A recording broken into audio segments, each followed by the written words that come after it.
Alaska, Joe Cook here, the Sports Seat this evening, bringing you some Tuesday sports. We start tonight with the high school football playoffs. After 8 weeks of games, 4 interior teams representing the large, medium, and small schools will play in the postseason for a chance at a state title. This weekend is the quarterfinals. A win this weekend, you go to Anchorage for the semis. Here's the schedule. This Friday at 7, the Lathrop Malamutes 3 in the Rail Belt will be on the road taking on the number 1 overall seed, if you will, the West Eagles, the number 1 Cook Inlet team.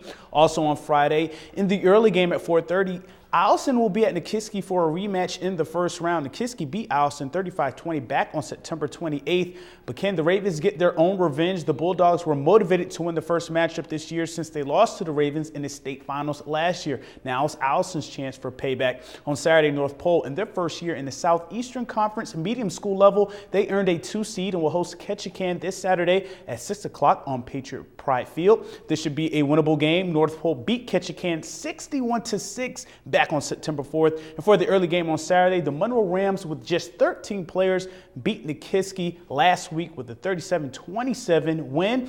And they won the conference as well in a coin flip to break the 3-way tie for first in the Greatland. The Rams won the toss and will host Barrow this Saturday at 1 o'clock on Kiwanis Field. Monroe beat Barrow 51-8 back on September 20th.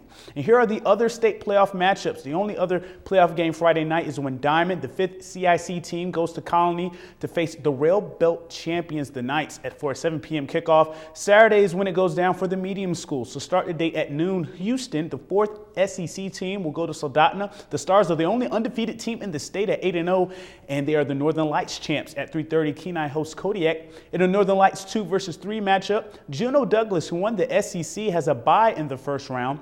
And the nightcap on Saturday, Palmer, the 2nd seed from the Rail Belt, hosts South, the 3rd seed from the Cook Inland Conference. South is also defending 4A state champs. That game starts at 7 p.m.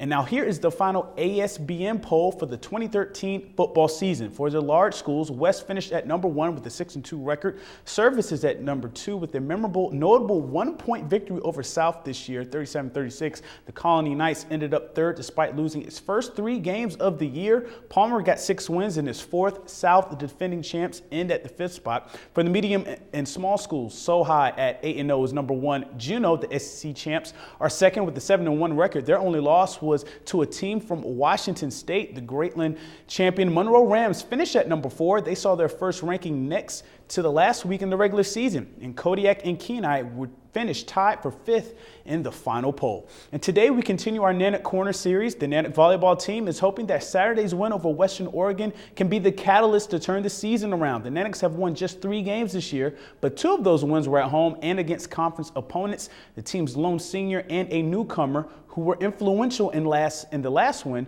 are this week's subjects. Saturday, the Nanacks won its first game over Western Oregon in 4 years and the first home win against Western Oregon since 2006. Carrie Knight, Alaska's only senior, played a big role, hitting at 39% for 14 kills. In 2 matches, she's totaled 26 kills, hitting at 35%. Knight's been on a tear with 7 kills in 8 straight matches. Yesterday, she was named GNAC Co-Offensive Player of the Week. So I've really been working on my vision and making, when it's a set that's maybe out of system, I try to do the best with what I can, and I try to get it over the net in a smart spot versus trying to go for that kill sometimes, because that's not always going to work when it's off the net. So I'm really trying to be smart with my hitting and that timing. Maybe her recent play is inspiring her teammates. Redshirt sophomore Jordan Furlan, in her first career start against the Wolves, served 14 points for Alaska and had 5 aces. I kept trying to focus on the next serve and not about, the ace, and it was just the coolest thing in the world. And it was awesome to be able to experience that with my teammates and be able to pump them up and keep the energy going and get a win. The much-needed win is a confidence booster. Rival UAA is coming this weekend with 6 straight wins in their pocket. It doesn't matter what your win and loss going into that game. Anything can happen. It's a really exciting game, but we also have to, keep that calm and that poise while we're going up throughout the game. Honestly, we're just staying focused for the game and trying to keep our heads clear, focus on each point, and we're ready to take the win. It'll be packed to Patty night at 7 p.m. this Saturday, UAA versus UAF. Nanack Corner, brought to you by Sports Medicine Fairbanks. And that'll do it for sports tonight. Tomorrow we'll talk Ice Dogs as they host the Coulee Region Chill this Thursday on a short week 3-game Midwest Division Series at the Big Dipper. Mike Schultz is next with your full weather forecast, and we'll catch you next time.